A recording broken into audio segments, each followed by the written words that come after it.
Hello, what's up, everybody? Let's go. Oh, this is going to be so fun. This is going to be so fun. This is going to be so fun. First of all, before the show even launched, over 300 live right now, ladies and gentlemen. So thank you so much for your continued support on the show tonight. Of course, you know right now it's share time. Let's have some fun tonight, y'all. I'm sure that's a lot of y'all are waiting for some fun stuff. We're gonna have a fun topic tonight, talking about the psychology of spoilers. The psychology of spoilers. Class is going to be amazing tonight. I'm going to drop some knowledge when it comes to spoilers, ladies and gentlemen. Why that's a huge psychological tool used in movies and sports and reporting and all that fun stuff too. So be sure to share the link, everybody. Be sure to hit that subscription. Subscribe on YouTube before class. Let's keep those numbers rolling up. Of course, I do monumental thresholds of every 100.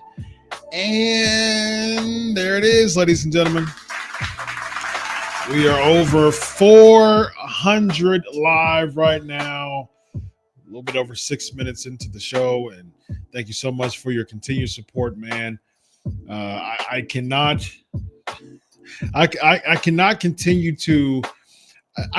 thank you enough every single week for your amazing support on this show of the Pancakes and Powerslams Show. So be sure to share the link, y'all. Hit the repost. We vibe, y'all. We lounge here on the Pancakes and Powerslams Show. It is just respectful. We can agree, we can disagree. We lounge, we comment. Hashtag Ask Doc is the way to go after I teach my class on the psychology. So for those who are new to the show, every week I do a psychological topic. I do a psychology concept, and I integrate it with professional wrestling, the goings on.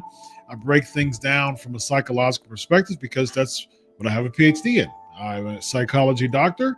I'm also a college professor in psychology. I'm a department chair of the college that I work for. Do that. I'm also a therapist, and I love psychology. So I always break things down. Psychology. I'm very analytical, and I process things from a very stoic and analytical way. I'm very meticulous in the things that I do, and yeah, man, it's just fun. I just love psychology. So with that being said, we're just going to continue to have a great fun. We're approaching nearly 500 live right now, and it's less than 10 minutes in the show. So be sure to hit that comment and subscribe on YouTube. We're almost at the threshold on YouTube, y'all. Let's do it. Let's do it. Let's do it. And we're going to have a lot of fun tonight, man. All right. Y'all ready? Here we go, ladies and gentlemen. Class is in session. All right, y'all. For me to see live comments, hop over to YouTube so I can see live comments here on my side. And so I can pull them up on the screen. Of course, hashtag Ask Doc. I can't see live comments from Twitter. So if you're on Twitter, stay on Twitter. That's fine, but just hop on YouTube as well. Hit that sub, and also be sure to put your comments on YouTube as far as live comments. So I appreciate the support always. And almost there, less than 10 minutes in. We got one more. One more. There it is. There it is, ladies and gentlemen. There it is. Wonderful. We are over 500 people here live already on the show. So thank you so much. Thank you so much. Wonderful. Appreciate your support. All right, let's do it, y'all. Let's do this. Let's have a great time. And 673 episodes. Let's talk about the psychology of spoilers, man. This is going to be great. All right, so spoilers are defined as information that reveals the key plot of a movie or show before it is released to the public. So research shows that spoilers appear in about 1 out of every 3 reviews. So it shows how common and widespread this action is. So statistically, spoilers are in about what is shown in some way in about 1 every 3 shows. And so it's very common, very widespread. The idea of spoilers has been going on for a long time. And it's been going on. So I can see Twitter, but I can't see your avatar or anything like that. So most of the hop on YouTube, comment on YouTube, like on YouTube as well. So, all right. So here's the thing. At the end of the day, when it comes to spoilers, when it comes to the concept of spoilers, Fans have the choice. They have the choice to review spoilers or review spoilers on a specific account or not. If you know that a spoiler is a spoiler account or account that's usually doing spoilers or usually known for spoilers, at the end of the day, the fan has the choice to do that. Now, what type of reaction or what type of emotion it invokes, we're going to get more into, and this is going to be really fun as far as the emotion or the reaction that the spoilers or knowing about the spoilers invoke, and how research shows it's probably not what you think. A lot of people are in an echo chamber and a silo that they can't really see other what research says as far as spoilers. But here's the thing, man. At the end of the day, there's two big concepts when it comes to spoilers. First of all, everybody individually has an opportunity to know about spoilers, see spoilers. What do I want to do with spoilers? We're over 600, by the way. Wonderful. Thank you very much. But at the end of the day, you get to do whatever you want to do when it comes to spoilers and the reaction to it. We'll talk about that too when it comes to psychology. But there's really two main approaches when it comes to someone looking at a show. All right. So when it comes to spoilers, there's people who want to have a sense of effect, a spoiler effect. And so you wanted to, a lot of people avoid spoilers because they want the effect. They want to have that kind of real time feel. But there's also the elements of cognition or the effect of cognition. And what happens is when it comes to spoilers, a lot of people want to know about spoilers because it gets them in the know. It's called the element of cognition. And so it puts them in the know. And so we're going to break down just so many reasons from a research perspective and studies perspective, and also people doing scientific studies when it comes to spoilers, of the reasons why people prefer. Again, not everybody, but the reason why people prefer spoilers, the people who like the spoilers, which is 1 out of every 3 people who engage in spoilers. A lot of times it's just that curiosity, even if they're like, man, I don't want to know it, but there's still a part of me that okay, let me look, right? And so the reaction that comes with it, we'll talk about that too. So fans, so the U.S., the UC San Diego, University of California, San Diego, psychology professor Nicholas Christenfield, he did an experiment where subjects read short stories from various genres, and where one group read a story and then they gave a rating or a feeling of what they thought about the story.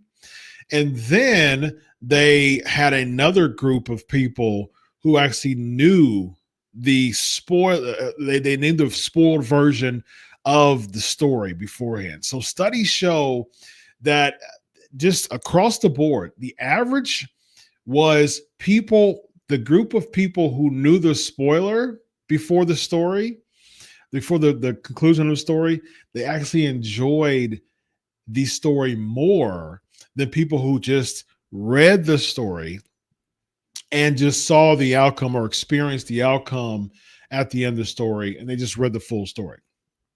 It actually brought an enhanced element of enjoyment from knowing the end already and having that navigate just their ebbs and flows. It's a really interesting concept. He said this is what Christenfield said. He said, quote, what we found remarkably was if you spoil stories, they actually enjoy them more. And Christenfield repeated the study with 3 different genres. He repeated this study with 3 different genres, one of them being iconic twist stories, the other being mystery stories or mysteries with whodunit arcs in the story. And the other one was literary stories with a crystallized ending. And even in all three of those stories, and with all three of those stories, this study showed that still the results of the study still show that people enjoyed spoilers more. So it's just a really, really interesting concept when it comes to spoilers. We're over 700, by the way. Over 700. You know what's so funny about the vibe of the PNP people and then Twitter marks, that I wish that everybody saw this side chat that I saw. Normal YouTube people, my normal YouTube audience, my normal audience on Facebook and even Twitter, my normal Twitter people, they are, you know, respectful like an adults, and then you have petulant no-brainers who basically are adding comments on here, and it's hilarious, which shows why this lesson is really, really important. So basically, the spoiled result got a better result than the non-spoiled result within these within this study. Findings show that spoilers help you know the purpose of the overall narrative, so you're able to better incorporate all the details and plot points that get you to the end. So that's an interesting concept when it comes to spoilers. I'm going to say that again. So findings show that spoilers help you know the purpose of the overall narrative, so you're able to better incorporate all the details and plot twists that get you to the end. Really interesting concept when it comes to the psychology behind spoilers. Basically, research also shows that when it comes to spoilers, there are two very interesting elements when it comes to this concept. There's one called perceptual fluency, and that's basically after reading a spoiler, the upcoming contents of the story and are basically anticipated and processed easier, and the burden is viewed to be lesser when it comes to any type of shock value or surprise or any type of result like that, even if, especially if the result is unexpected. And it shows that it's easier. The blow is easier to process when it comes to that from a psychological standpoint. There's also a concept called pleasurable tension, and what that is it increases the reader's excitement. It draws more attention to how the characters deal with the foretold challenges. So that's the cool thing about when it comes to story arcs and narratives. So if you think about like a Batman or a Superman or any type of old school hero versus villain kind of story arc, you know that Batman, Superman, all the babyface character, Black Panther, all the characters that are babyface, they're going to win. They're going to win the bout. They're going to win the fight. Whatever the story is, at the end of the day, the babyface is going to win, right? But at the same time, though, because we know that that's the end. Every movie we watch that has a babyface character, we're at 800, by the way, live. Thank you very much for your continued support. We know the babyface character is going to win at the end when we think about movies and things like that. But at the same time, we're not really into it because of that. We're into it because we want that pleasurable tension. Yes, I know that Black Panther is going to win at the end, but at the same time, the villain, the characters, the obstacles, I want to be a part of all of that process, all the ebbs and flows, all the situations where it seems like this person is down. This seems like this person may not win. It seems like this character may finally lose. Like, there's so many really, really cool ebbs and flows when it comes to this particular concept of spoiling. Again, you know the end, but at the same time, you're wondering and you're involving yourself in the story to get that pleasurable tension to see and to feel all of that comes with, will Killmonger, beat the Black Panther, just the emotion of where it appears that Killmonger has the best of Black Panther, but at the same time, what happens is Black Panther finds a way out. And even with the times where the villain appears to have beaten the hero, at the end that the hero is going to win. And so if there was a review person, if there was a movie critic that said, yeah, Black Panther at the very end, he won during a mountain battle.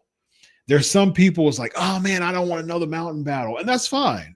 But there's also many other people are like, okay, so that's interesting because I'm wondering how they're going to get there. And so I'm willing to go through the emotional ebbs and flows that's going to get me there with them. So knowing the results could initially result in what's called impact bias. And this is really important when it comes to just the social media concept, just the social media portion of this when it comes to spoilers, especially when it comes to the pro wrestling community. Now, impact bias this is where people overestimate the intensity and duration of their emotional reactions to future events. All right. So basically what happens a lot of times in this particular situations in this pro wrestling community, when it comes to like IWC comments and groupthink and bandwagon, and I've talked about that in previous weeks as far as those particular concepts. What happens a lot of times is impact bias. It's very, very prevalent when it comes to really so many parts when it comes to revealing stories, spoiling, giving results, giving returns, even to the point of when things don't go as planned, when plans change, when things doesn't go as announced, any of those things, those are just huge, very, very quick and sensitive elements of impact bias. You overestimate the reaction of the emotional reaction to future events. And so you got a lot of people in one bubble, which is social media, having impact bias. And then you have a swarm of people, over 900, by the way. Thank you so much, y'all, for your continued support. You all deserve flowers. This is all your congratulations. This is the applause is all for you because you all are the one. My hand to your hand.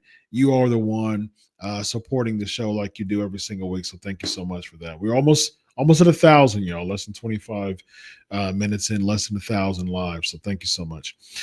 All right, I got 1,100 recently, and I said let's normalize 1,100 live, and let's continue to do that. Looks like we're on pace to that. I think my highest was 1,138 or something like that. So we can do that, y'all. Just post and retweet, and let's beat the record. So I think we're in a good pace to do that. So thank you so much for that. All right, so here's the thing. So the impact bias, that's really important. I want you, there's a lot of people who watch this and they let me know that they take notes. This is really important. Impact bias. People overestimate the intensity and duration of their emotional reactions to future events. They get really emotional because they find something out, and then a lot of times they try to mitigate their anger or hurt or pain or emotional reactions by spreading it to other people who are also at an emotional sensitivity level at a very kind of lower emotional intelligence and sensitivity level, oftentimes in the veneer of the anonymity of like a Twitter, for instance, they spread it. So I'm mad, so therefore we're mad. And so that's the kind of widespread swarm effect that happens oftentimes in social media. And there's also one of the causes of impact bias is called focalism. And what focalism is the tendency to overestimate how much we will think about the event in the future and to underestimate the extent to which other events will influence our thought or feelings. Okay, so let me break that down.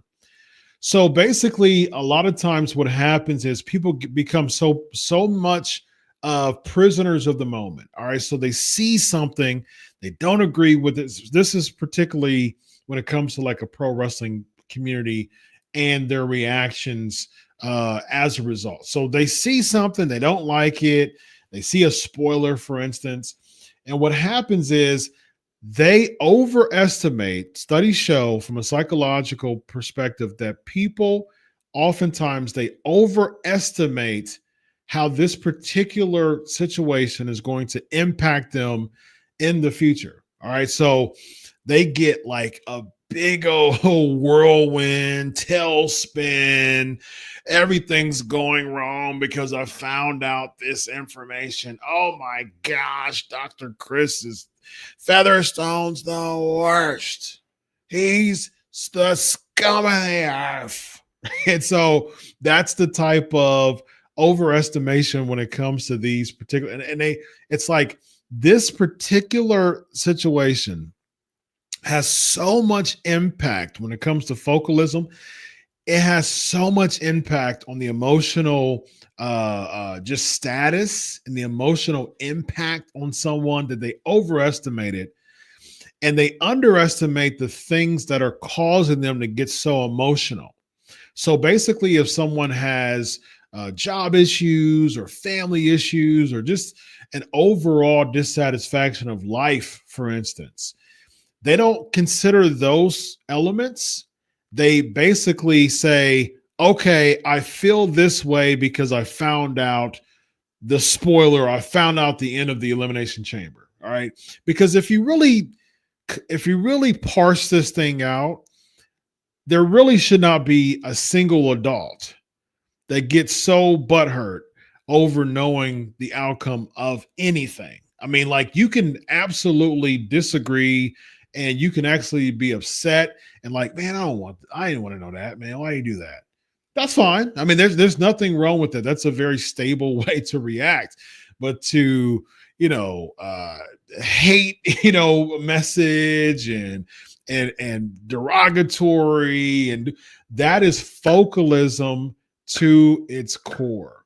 In your mind, in the moment, knowing this has such a magnanimous impact of my overall life that I can't even control myself emotionally. I can't even show any form of emotional stability because of this information I received, and I can't even control myself. I can't even show the emotional stability of an adult because I'm using this information and I'm blowing it up so much that it has this much impact in my life. And that's what happens a lot of the times when it comes to pro wrestling, the pro wrestling bubble and the IWC. Everything is blown up. Everything is blown up. Everything. It's just, you found out something, oh, I found this spoiler. Blown up. Oh man, this person, he was wrong. Oh man, I can't believe that I found out that this happened, and this is what happened behind the paywall in the private sector, and I found out this, and I'm upset that it's this person, so therefore I'm going to take it, I'm going to spread it on the socials. Focalism at its finest. And actually, studies show that it's actually It's actually cool. Like there's a lot of studies that endorse having it like in a more private setting when it comes to spoilers, and that's the reason I call myself a forever student, man. I'm always learning, and that's the reason why a lot of time, like I did a few spoilers and again, I'm meticulous with everything that I do. I gained a ton of followers. There's a ton of people who love spoilers. I would get messages all the time. That led me to start doing it behind the paywall because I understand that I have different people who follow me in different forms of support when it comes to my followers, and not everybody want to know spoilers. And so I started to do it behind like a veneer, which gave the people the option to see it. And then that people complain about that, and I'll put it behind a paywall. People complain about that, and so that's the thing, man. When you become a journalist, you understand you got to be stoic. You got to have tough skin. You got to realize that you're not going to please everybody, and that is one of my biggest mottos as a man, as an adult. I always tell people that I don't know everything, and I can't please everyone, and that is so true in my life because I'm always learning. I'm a forever student, and I just really can't please everyone. Neither do I have the energy to try. I just don't. And so, people, I read just so many psychology books all the time, and it talks about how, like, when it comes to people pleasing, it's just really it's not a good thing to do and not a good thing to have. It's just not really healthy. But at the same time, people can't really say I don't care about what anybody thinks because that's just not true. People who are emotionally intelligent, emotionally stable, they care about what the right people think, particularly like inner circle, good 3 to 4 people, truth tellers, biggest cheerleaders, hugest forms of support. Those are the people who they care about, and they should care about what those other people think about them. However, when it comes to trying to appease the masses, the more you try to do that, the more you just really smear your own confidence level, and the more that it's actually taken away from the people who actually you should care about what they think. And so, as I've mastered that, and it's just, emotion, it really gets an opportunity to really catch you. There was a couple of times on Twitter, and I think about that. It was, a few months ago, man. And there was like 2 or 3 times that I start going back and forth to people. I was just like, that's just not me. I think it's just so dumb and stupid. And it's just like, that's just not me. And so when it comes to focalism, you have to understand that this particular situation isn't worth you going into that fire for. Because a lot of times we're over 1,000, by the way. Thank you so much for your continued support. We're on pace to break the record, ladies and gentlemen. Let's go. Let's break the record. But yeah, and this is just really a life lesson for everybody, man. Like there's just certain, like, social media and Twitter, and it is just a cesspool of emotion. All right. I always tell people this. I tell my clients this all the time. Emotion is like fire. It can either be wild and affect everybody and everything around it, or you can channel it and actually it can actually be beneficial to people and things. So say, for instance, if emotion is just all over the place, it's going to cause fires, in the house. It's going to spread, and it's just toxic. It's dangerous. It's going to spread everywhere. It's going to cause everything it touches is going to just be complete fire, and it's going to turn to ashes, and this is going to leave marks and stains, and it's just going to be difficult and dangerous to be around. However, if you channel that emotion, if you channel that fire, it can be warm. It can be cozy. It can cause bonfires. It can be helpful to cause nourishment. We can make hot dogs. We can make s'mores if the emotion is channeled. It can be in the fireplace. That can be warm and cozy.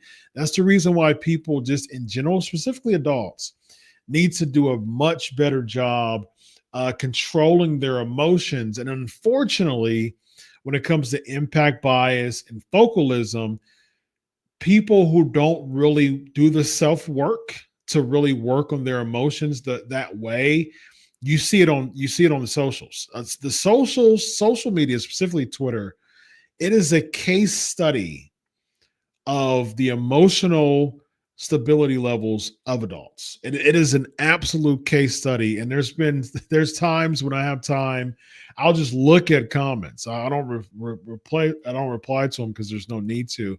But I'll look at the comments and I chuckle. And I'll be honest with you, I pray. I really pray for a lot of these people, because at the end of the day, man, it's just like, you choose to use your emotional bank for the day, your emotional bank account. You choose to use that on Twitter because you found out a result for a scripted pro wrestling show. Like, that's what you choose to use your emotion for. And I'm like, eek. You're like, man, either you have this plethora of emotion that you can spend it that way, which people usually don't have when life is lifing with a family and a job and other responsibilities. People usually don't have that abundance of emotion, or you just use it in a very, very unproductive way. And it's like, man, yikes. Like, that's really not a good way to use it. And so impact bias, focalism, those two concepts really, really play so much when it comes to the really toxic emotional reaction of finding out future events. People just overestimate them. They just really overestimate their concept, and they get so mad of the thing that they just discard the fact that, man, I just I lost my job, or I got in an argument with my spouse, or my kids didn't really say much to me when I came home, or, man, my job was stressful today. They project those things onto the thing where they just found out that something was spoiled on sports. That's not really the basis statistically, and research shows psychologically, that's almost always not the basis of why that type of emotion is being showcased in that way. It's almost always extenuating circumstances outside of the particular thing, because you think in your head that there's no way in the world that an adult would get so emotionally expressive about this, right? Like, you think that, but it happens, especially on Twitter. And then you have to think about it from a psychological standpoint. It's just a plethora of, man, this person is most likely going through a lot of stuff based on the data that we see. Our research also shows that spoilers have been used to curtail potential anxiety in viewers and restrict concerns beforehand while avoiding being caught by surprise. It is used in many cases for viewers to better prepare themselves emotionally and be more attentive toward the process by which the characters arrive at the spoiled finale. And I talked about that when it comes to the Black Panther situation with Killmonger, right? I mean, wonderful movie.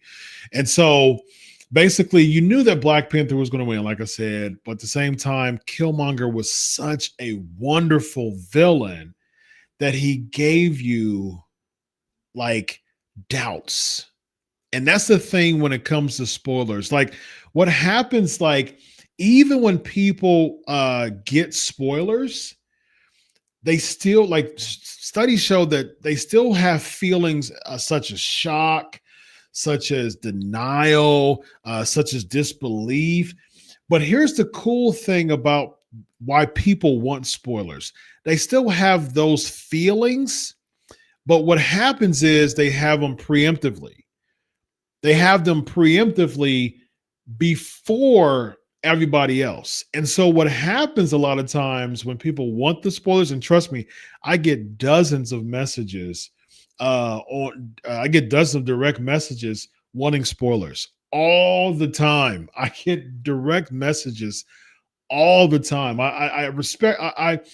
I get so many really positive direct messages, and even if people don't disagree, they do it civilly, they do it respectfully, they do it like adults. And I say, I've had conversations with people like, yeah, man, I love your work, man. I was wondering why you did the spoiler thing, and I'm like, yeah, well, I get paid to do it. It's behind the paywall, and a lot of people want it, so that's what I chose to do. And if you don't like it, no, not the person or the people I respond to, but if people don't like it, that's just a part of the business. And so, I respect that. I do. People who spend the time to respectfully respond or message via DM, I respect people like that, man. I like that. And so they want spoilers, though. I get spoilers all the time, like all the time, man. And people wanting spoilers because when they know it, even with the fear, the denial, the shock, they're like, "Oh man, I've got a leg up. I've got a heads up. I've got leverage of knowing this." And it goes back to the element of cognition. I know this before they do. And so I'll still ebb and flow with you, but at the same time, I've got a little bit of information that you don't. I know how this is going to go. It's like watching a movie and then watching it again with someone who don't know. And it's like, oh man, all right, I know it. Or if you're like, what's going to happen, right? And it's like, yeah, I know what's going to happen. It's cool, but let's just watch it. And that's the thing, man. That's the cool thing about knowing information. And here's the thing. At the end of the day, spoilers are ultimately the preference of the individual, but they're often used as a psychological tool in television to draw the viewer closer to the story after potentially an initial negative reaction. That's the really, really important part when it comes to spoilers. They're going to have an initial negative reaction, and that's people who don't want to watch it. They want the affect instead of the cognition part of it. But what happened at the end of the day, even the people who had the negative reaction initially, they're going to say, okay, yeah, it was pretty solid. I liked it anyways. And so a good story is going to cause you to, whether you like or know the ending or not, you're going to get into it. You're going to get involved into it, and you're going to still watch it. And like I said, a lot of times people want spoilers because it's like, okay, now I got a heads up and I got a leg up compared to other people. So that's the psychology of spoilers. And here's the thing, y'all. I'm gonna be honest with you. I'll talk about that on my Patreon. I'll talk about that on my Patreon. All right, y'all. That is class, man. We're about to do questions here. Hashtag Ask Doc. That was the class for today. We're going to get into the questions. Hashtag Ask Doc. So with that being said, ladies and gentlemen, it is time for the question cast.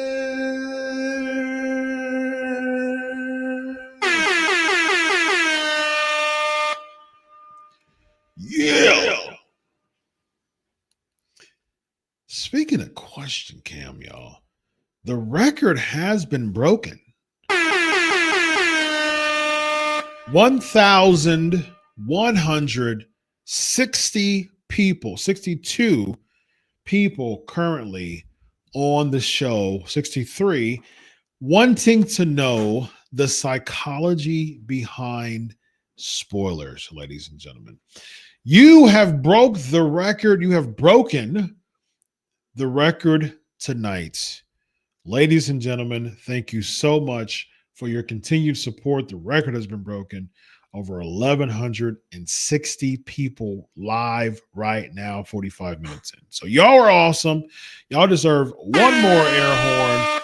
And let's get into these questions. We got the People's Wrestling Channel, of course, again, hashtag Ask Doc. What you going to do next year with Legion of Raw, with Vince When Vince Russo stops watching wrestling, I can fill in if you like. We are working. I've got some. I got some really cool ideas when it comes to that, man. Vince is a great friend of mine, man, and we talk, and yeah, so we'll be just fine. He's going to send us our blessing, and we're going to move on with a wonderful guest, with a wonderful person who will fill Vince's shoes, because those are big shoes to fill. Vince Russo, I originally started the Legion of Raw. I was hired to start the Legion of Raw, and people loved my work throughout. I wrote for Sports Illustrated. I was a feature columnist for Bleacher Report, wrote for Fox Sports. And so Sportskeeda loved my work and hired me to be a host. I did some writing there too. And then I eventually went straight podcast. And yeah, so I was like, who can I choose to be a person who has who could be my co-host for this Raw post show? And I chose Road Warrior Animal, and it was fantastic. And him and I became really good friends, and we'll talk. And then, unfortunately, he passed on, and I was looking for another person who could fill Road Warrior Animal's shoes. And Vince Russo, I mean, absolutely did and has been doing a phenomenal job with the Legion of Raw, man. I love doing the show with Vince. Vince and I have grown a very, very keen fondness toward each other. And most importantly, ladies and gentlemen, I have converted Vince Russo to be an Ohio State Buckeyes fan. Let's go. Can Cena do enough to be booed? Do you think he needs a new look, music, and moveset? That's an interesting question, because he was being cheered for the heel turn, but Toronto's an interesting crowd, man. And I've been doing a lot of digging, man, because 1,200 live, ladies and gentlemen.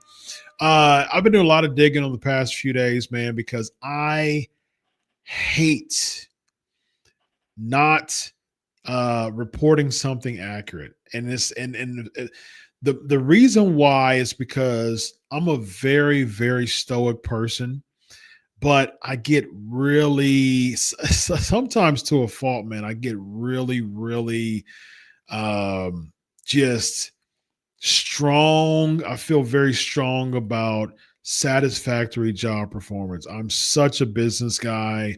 I'm really, really big on that, man. And so I'm like, man, I want to do the best. I want to do the best at what I do. And speaking of Chris Jericho, speaking of wrestling, Chris Jericho, I'm the best in the world at what I do. I am so just laser focused on being that guy. And man, I take what I do, so everything that I do, a therapist, a college professor, a podcaster, a reporter, I take it so seriously, man. I really do. And y'all have seen it. I mean, the stories that I've reported for several months now, spot on. And man, this was a big gaffe. And again, I only report what I'm told. And, I'll talk, I'm going to break that down. I'm going to break the whole thing down as far as what I was told when and what I was told after, or what I've was newly informed of post, because I've been doing a lot of just digging and compiling, and I got a ton of intel today that I posted on the Backstage Pass. But I'm also going to tell, as far as the report and what I've known and how I got the report and what I know from it, and post stuff that I found out. I'm going to talk about that on my Patreon. But I was just like, I mean, at the end of the day, man, I can only report what I'm given. Clearly, I'm getting sources from Backstage because of all of the reports that I've been doing that's been spot on. But it's just like, man, I'm so serious about my work, man. And I was like, that it shook me. It shook me when it was incorrect. mostly because I'm so strong and I take great pride in what I do. And then I I really want my supporters, like my ride or dies. I really want to make sure that I'm giving them just tip top and top tier, work. And I feel that way, and I'm serious about that, man. Again, IWC. I mean, darned if you do, darned if you don't. If it was Drew, like I was getting heat for spoiling that it was Drew, and then I started getting heat that it wasn't Drew. And if it was Drew, I would have got heat still. So I mean, those those are just completely irrelevant people that I don't have any time or desire to appease. But when it comes to followers, like for real supporters, I'm like, y'all, my bad. I'll take this one on the chin and say, yep, I was given information that just wasn't accurate, and that's on me. And so we'll talk about more of that on the Patreon as well. The People's Wrestling Channel, would you say that The Rock has outdone himself from last year? No. Cena Turner heel is just massive. That is true. But as far as Rock's work, no. I think Final Boss Rock was fantastic. Was I shocked that Cena turned? I found out Cena turned before I see. Speaking of that, spoilers. I found out Cena turned before I saw it. Before I saw the actual turn, and I was intrigued. I was like, yeah. I heard that Cena turned. Not. I mean, let me say this. It's not saying that I heard from a report or I heard before the show. No, I didn't. I don't take any credit. I'm not that guy who's just throwing out fake stuff and saying I knew this. Nope. I didn't know that Cena turned. I had no clue that Cena was going to turn heel, but I did find out. I didn't watch live. I was actually hanging out with my wife. I didn't watch it live, so I ended up watching it like way after, and I found out that Cena turned before I watched it, and I was like, I'm intrigued to see the turn and see how it goes. And so it was good. It was good. Didn't take any away from it, and it was good. Who do I see being the third man? Hulk Hogan. That's who I see being the third guy, the third man. Just like 1996, Bash at the Beach, the third man is Hulk Hogan. I don't know. I don't know what the third man is. Stone Cold and Bad Bunny coming to help Cody wrestle. I don't know. Man. Either of those just would be, it would just feel like you're just throwing it together. Give me something good, man. Perhaps Roman. We haven't seen Roman. Perhaps Roman. Again, I don't know that, so don't report it, but that would be interesting. Do I feel that we get Thugonomic Cena or another type of Cena? Well, I think we're going to get heel Cena from 22 years ago. And I heard that Travis Scott is working on a heel version of Cena's music. So that'll be interesting. Cena wins the title. Do you see him dropping it too? I would say either Cody again, back to Cody or Punk, perhaps. Yeah, I would say perhaps. Favor, perhaps.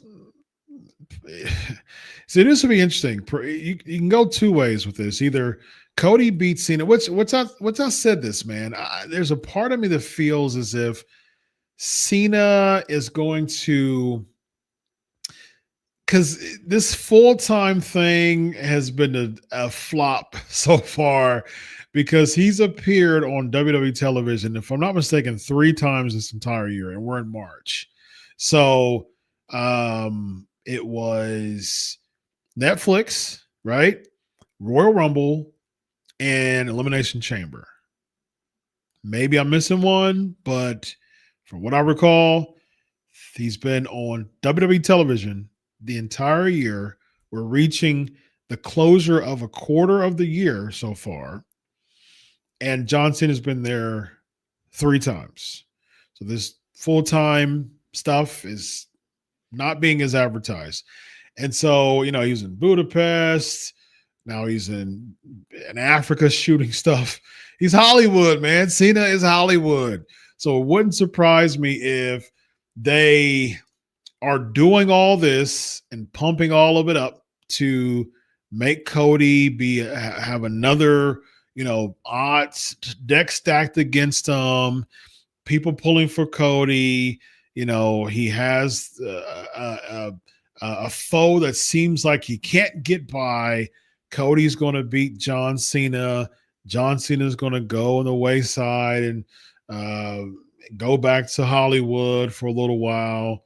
And then you could have CM Punk be the next person that turns and becomes a foe and an obstacle to Cody's, run.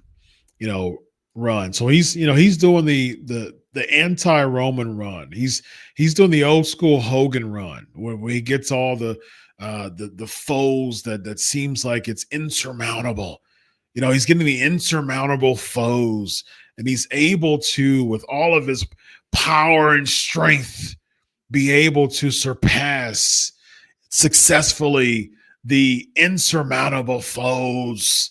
And so I think that's what Cody's doing. I think they have Cody doing that, man. So could Punk be another seemingly insurmountable foe if he gets a favor from Paul Heyman to be able to go against Cody sooner than later? So, all right, let's see. For the second time, I think he's seen it turn face again. I do think that's the case.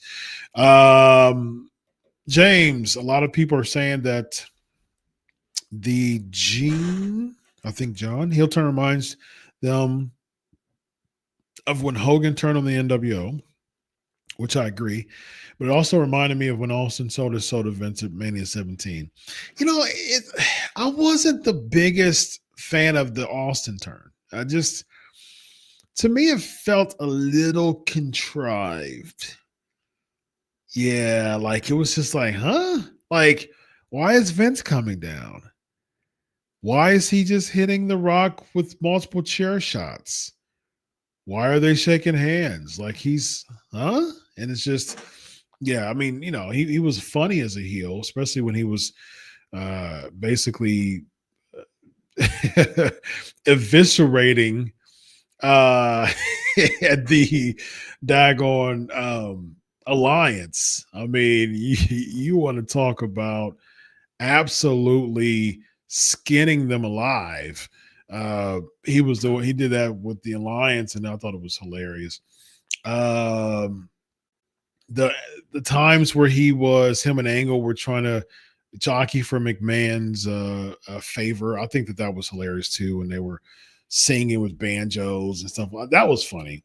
But as a heel, I mean, even Austin said that he wasn't a fan of it. So, I'm not a prisoner of the moment, man. I'm not a prisoner of the moment. I think the Cena heel turn is the best of this generation, hands down. I mean, I can't think of any other turn that's been better in this era, or even the Attitude Era, that was better than Cena's turn, just because of what it meant.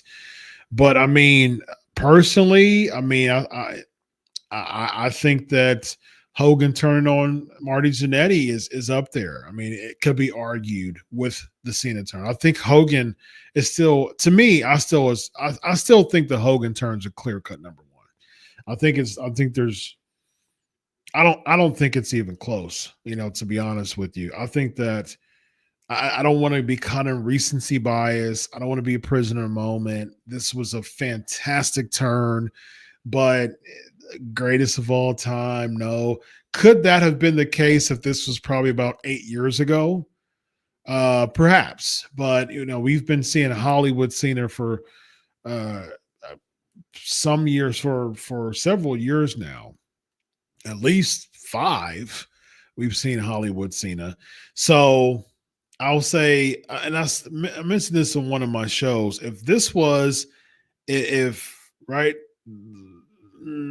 do that. If that was the bullseye right there, I think the term was like right there. Like it didn't hit like dead center, but it hit like shades of the dart hit the red, and so it counts as a bullseye. But when it comes to like goat turns, I don't think it's like dead on. And so that's how I feel about it personally. So Travis Scott legitimately hurting Cody, man. He he's not a wrestler. And so he probably he was like, all right, I'll open you up the hard way. So I mean, it wasn't on purpose. All right, let's see. These are some good questions. All right. Let me see what I'm not. These are great questions, y'all. I'm gonna hit me up. Like we want to do Patreon. We're gonna do Patreon. We're gonna do Patreon. Hit me up on Patreon. And we're gonna do live. So on my live show, what we do is people join the screen. People just join me, and we have an after party, and we lounge and we talk. We have a great time. So join me there when it comes to the questions. Roland, of course, is in the building. Yeah, this is great, y'all. Robert, I mean, wanting spoilers when Vince was still involved 3 or 4 years ago before he was kicked out.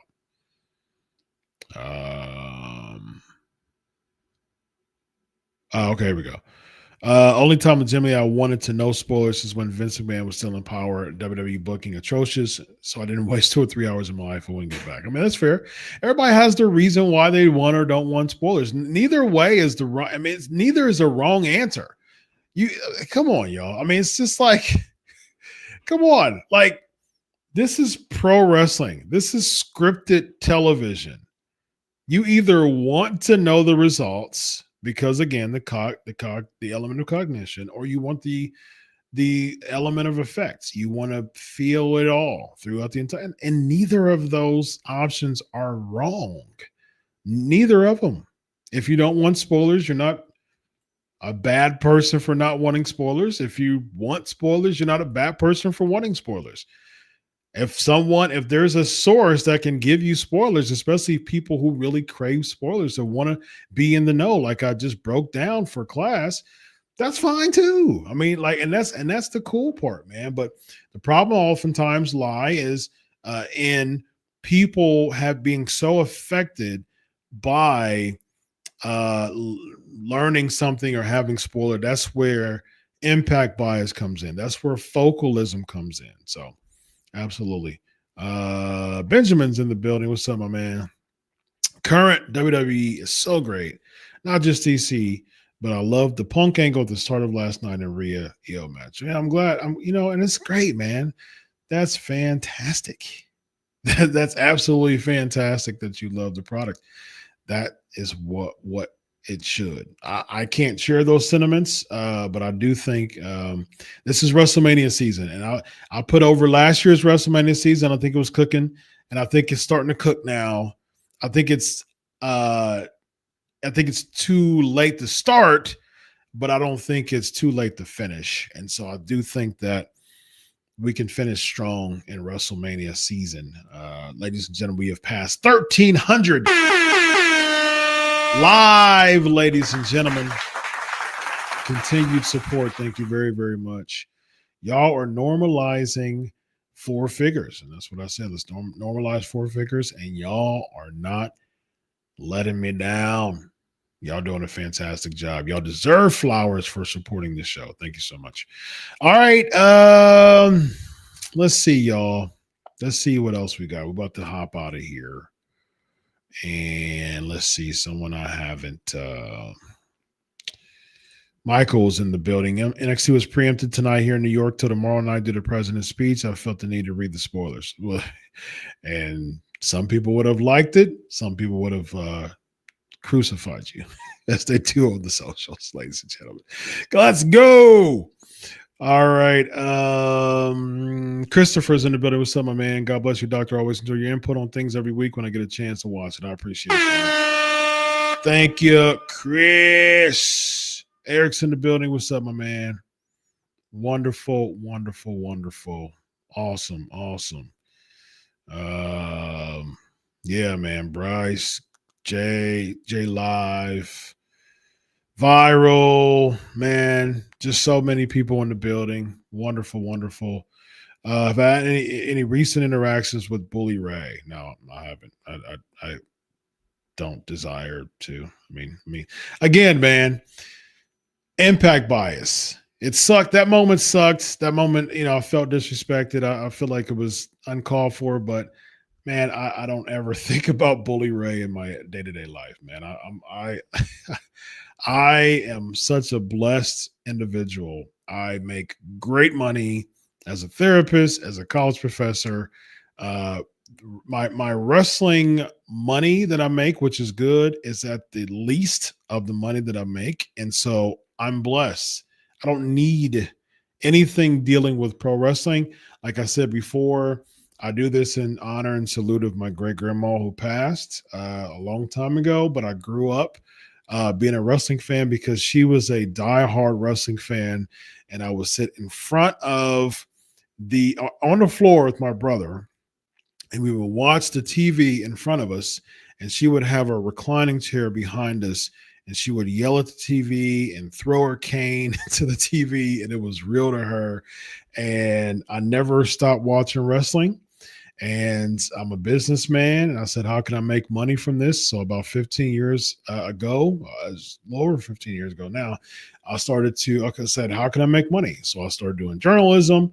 I started writing for big outlets, and now I'm making money podcasting and I'm making good money doing it. So life is good. If I have interactions with people like Bully Ray along the way, okay, that's what I signed up for. It happens. All right, let's see here. Rollins in the building. I didn't even know that you reported McIntyre to other wrestling podcasts on YouTube. Said your name. Also didn't know that Triple H said the industry would change after Elimination Chamber. Yeah, some people know, some people don't, but it's really easy for stuff to spread on socials, man. Like I said, I just broke down quite in quite detail why stuff spread on socials. And again, man, that's what comes with the territory for sure. I love the record's been broken. You're the man people want to see. Let's go. Appreciate you. Reigns heel turn. I mean, we've been there, done that. We've seen it. Then Austin hit Rock with multiple chair shots before he pinned Rock for the win. Yes, Rock continued kicking out, and then McMahon gave Austin the chair, and Austin crashed out before pinning him. Yes, that's what happened. And then they did the handshake, heard round the world, ladies and gentlemen. What's up, Eric?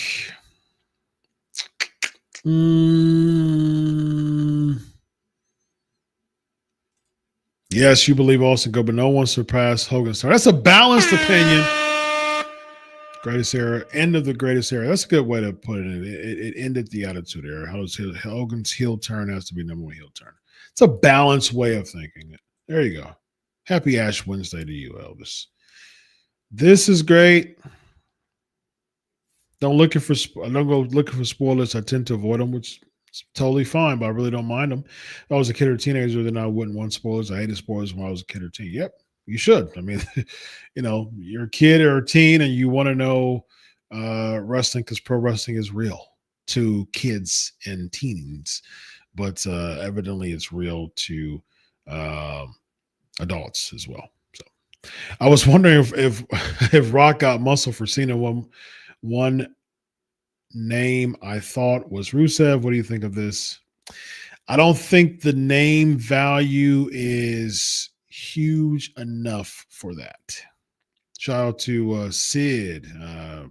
Eric is putting here. Oh, this is good. Thank you, Roberto. What's on your Mount Rushmore wrestling? Ooh, this is good, man. Hogan, Michaels,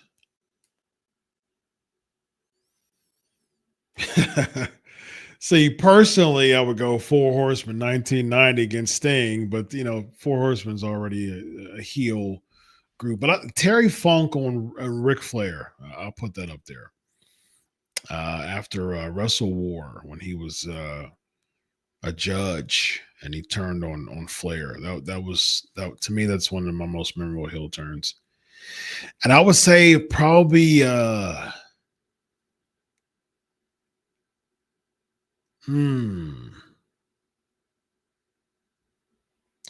there's so many. Bruno Zabisco turning on Bruno. And I'm thinking, because I remember personally when the Road Warriors turned on Dusty, and they put the spike in his face, and it was horrible.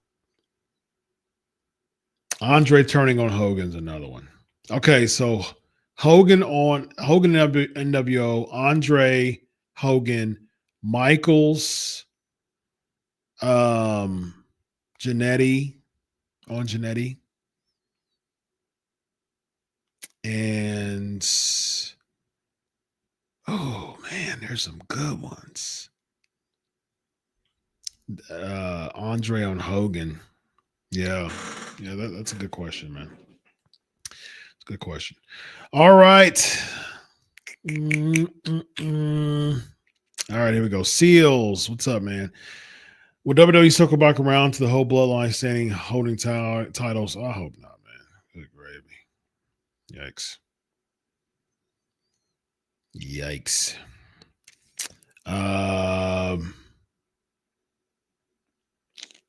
Again, an Axe Doc is the way to go. Oh, yeah. See, yeah. That was a good one. I would even say, though, I would say Barry turning on Lex, though, and joining the Horsemen.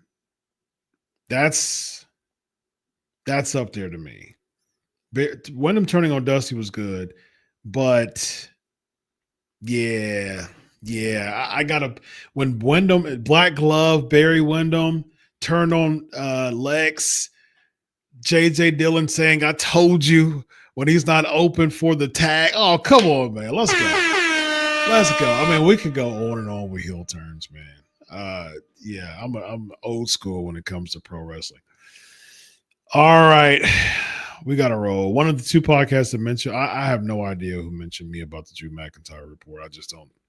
I don't follow people like that to know, but I don't know who they are. I don't know who any of the two podcasts are. They actually mentioned that when you reported Jey Uso, that he scoffed at your report, so they know that you're actually they're usually on point. Yeah. Well, I'm gonna reveal. See, I got so much. Yeah, I got to roll because I got a lot of stuff to reveal on Patreon when it comes to. I'm not gonna reveal who the sources are, of course. Yeah, I'm not gonna do that, but when it comes to sources, it's like.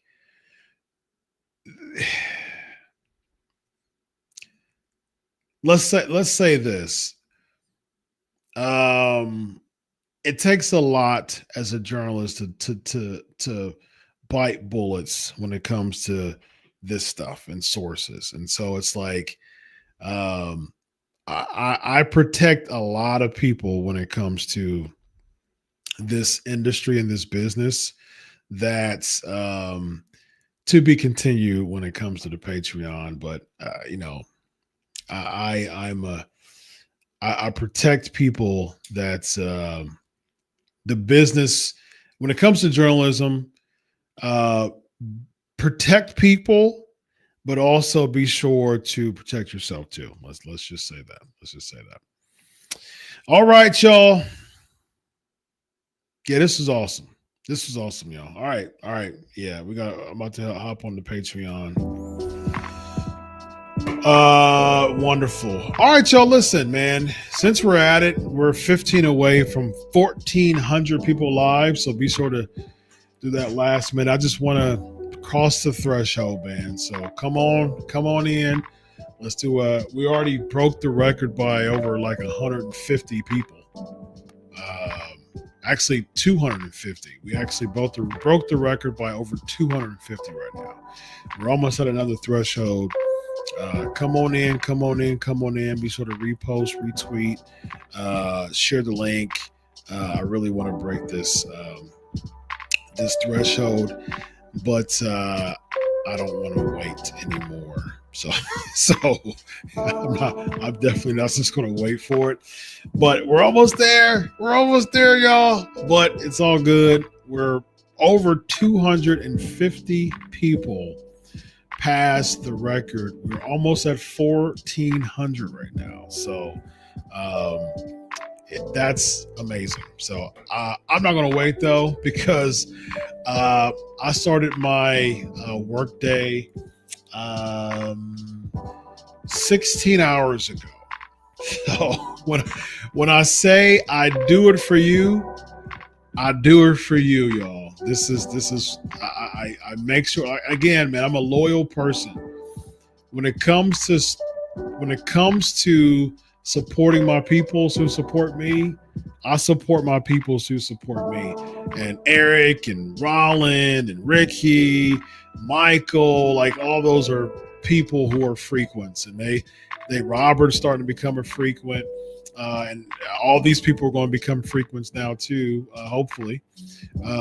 So y'all know, my loyals know that I support those who support me. So I appreciate y'all, man, for sure. All right. We're almost there, even more now. We're almost there. I got more that came in. Oh, we're so close now. We're literally 8 left, 7 left. Okay, I'm away. We're 4 left. Okay, I'm away. 2 more, 1 more.